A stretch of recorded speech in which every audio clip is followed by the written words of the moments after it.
she asked me one of the most offensive questions you can ask a person of color in the United States of America. That moment going social across the country. There's a lot that I've gone through to be here. Her crowning glory triggered something unexpected.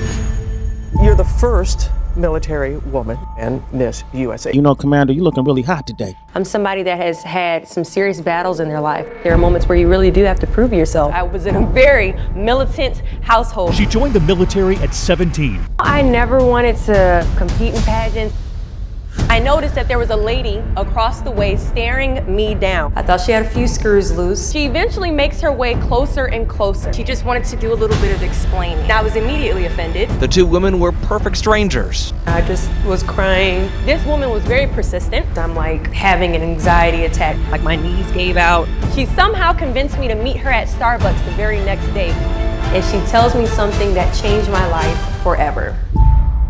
I was working a summer position at Target. During this shift, my life changed forever. A woman stared at me from across the way. I thought she had a few screws loose, so I tried my best to ignore her very intense stares.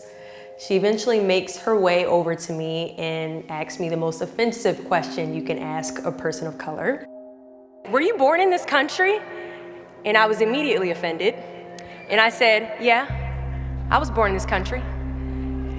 And then she says, "Do you have any kids?" I said, "No, I don't have any kids." She then asked me if I was married, and then I said, "No, ma'am, I am not married." She says, "How old are you?" I said, 19. "May I help you find something?" And she then goes on to say something that changed my life forever. She says, "You look like you could be the next Miss USA." To my disbelief, she was actually a pageant recruiter.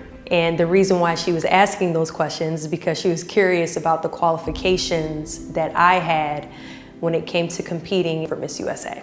And I laughed at her hysterically at the thought. I was like, "Listen, lady, this is my second year at Virginia State University. I'm in the ROTC program, which means that in 2 years, I'll be commissioning as an officer in the United States military, and I have all intention on going active duty. I'm not a pageant girl."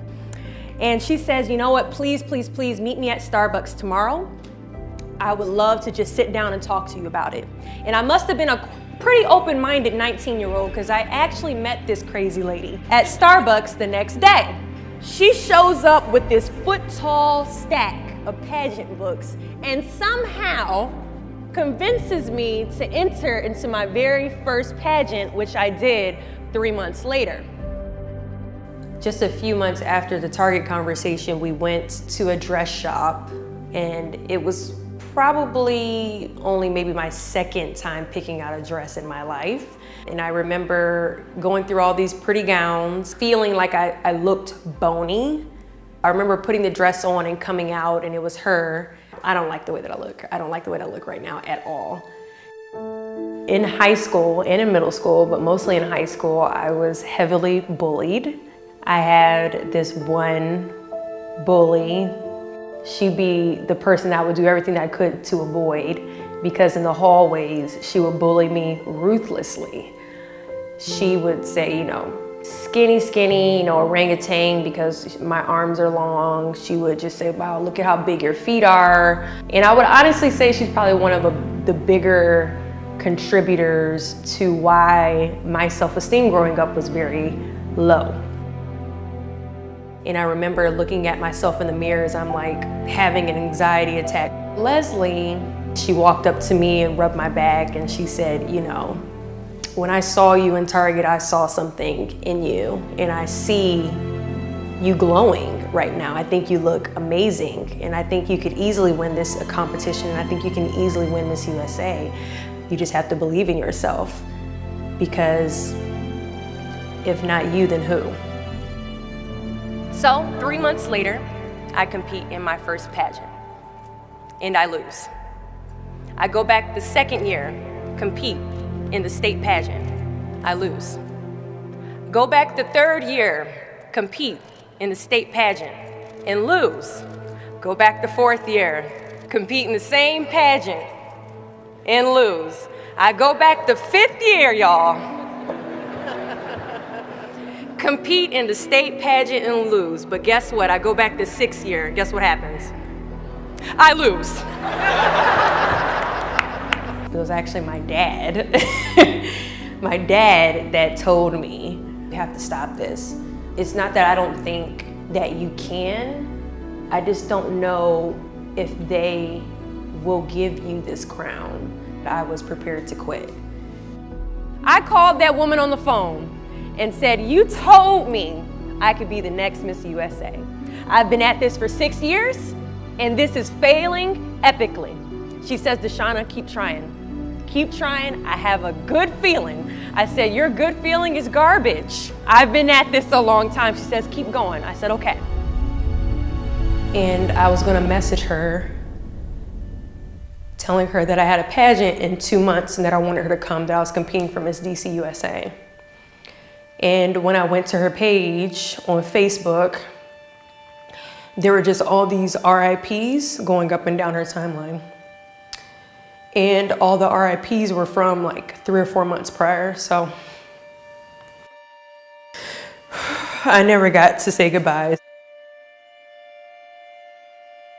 And I didn't get to go to her funeral or anything like that. I didn't know any of her friends. When she passed away, no one told me because no one knew that we were friends. And I just felt really bad.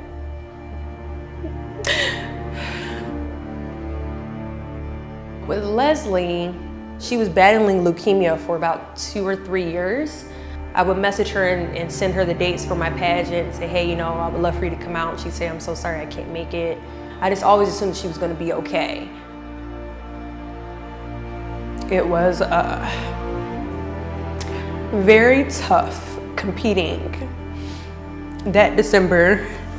And I spent that entire 2 weeks remembering Leslie. I wanted to prove her right, that what she saw and who she saw on Target was actually someone that could be Miss USA.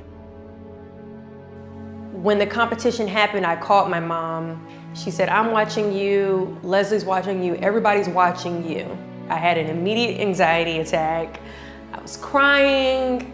And I just said, I don't want to go out there. I'm terrified because you could hear the people, thousands of people. It's the T-Mobile Arena in Las Vegas and it's huge. I remember just looking at myself in the mirror and saying, if not you, then who? I looked around and I just saw all these amazing women that are more than capable of being Miss USA. But I just kept telling myself, if not you, then who?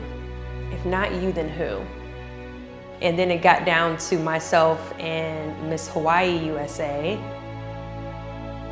We held hands and I said, thank you God for first runner-up. This has just been such an awesome experience because I just knew I was gonna lose against her.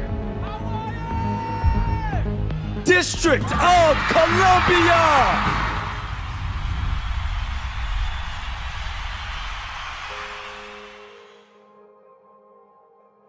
And I was shocked. And I remember looking out into the stands and seeing so many people jumping for joy, including my friends, you know, my family members that came. And I wish it could have been Leslie sitting in the stands. But I could feel that in my spirit. I could feel something saying, I told you so. And I think it was her saying to me, like shining down from the heavens, you see, I told you you could be the next Miss USA.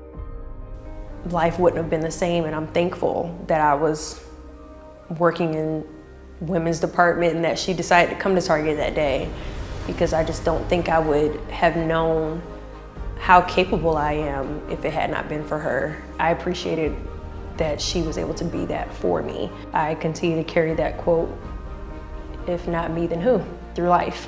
At times, our purpose drops in our laps as if the heavens threw it by accident.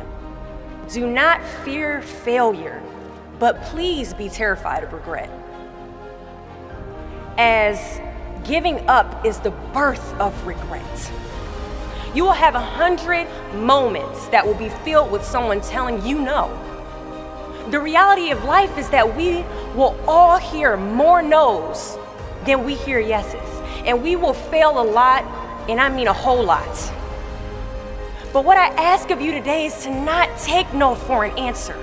Don't be afraid of no's. Be afraid of the possibility of a yes that you have prematurely destroyed because you decided to quit before the clock strikes 12.